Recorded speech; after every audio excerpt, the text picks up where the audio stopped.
নমরুদ সাইয়েদনা ইব্রাহিমকে ডেকে পাঠালেন। নমরুদ বলে, ইব্রাহিম তুমি নাকি মূর্তির পূজা না করে কোন নতুন রবের ইবাদত করো, কে তোমার রব?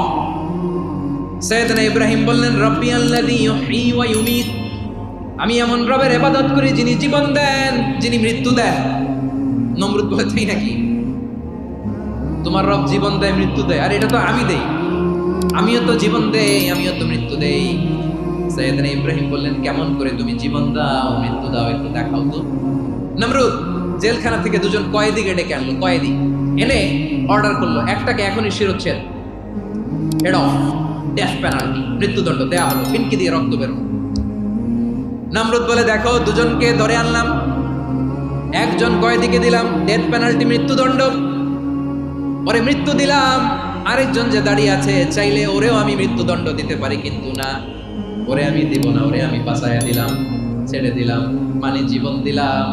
দেখো ইব্রাহিম, তোমার চোখের সামনে একজনকে মৃত্যু দিলাম, আর একজনকে জীবন দিলাম।